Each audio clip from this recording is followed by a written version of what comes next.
हाय दोस्तों, नमस्कार, प्रणाम। प्रीति जैन लाइफ स्टाइल में स्वागत है। कैसे हैं आप लोग? क्या हाल चल बा? क्या होता भाई लोग? ये देखो सवेरे से बनरी परेशान का न मैं करती है। हाँ, कान में गंदा भरले बार तो हमरा के बनरी बन रहा बता बुलावला। हमारी बनरी कितनी क्यूट है ना। हम्म, तारा ले क्यूट भाई।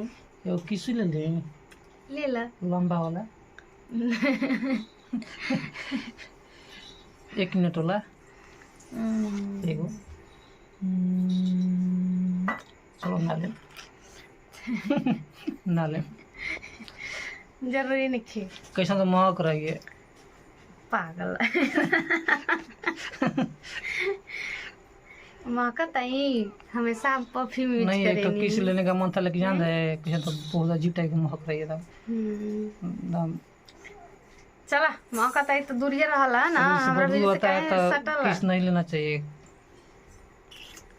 ई नहीं सोचता हुआ कि अच्छा वाह, अच्छा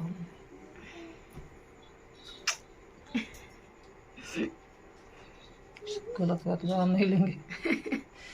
ठीक है दोस्तों, ऐसे हमारे चैनल को सब्सक्राइब कीजिए, लाइक कीजिए और ऐसे आप लोगों से मिलते रहेंगे। ऐसे ही थोड़ा बहुत हम लोग ऐसी हंसी मजाक ऐसे ही कर लेते हैं, मस्ती, ठीक ना। बाकी कुछ रियलिटी कुछ नहीं है।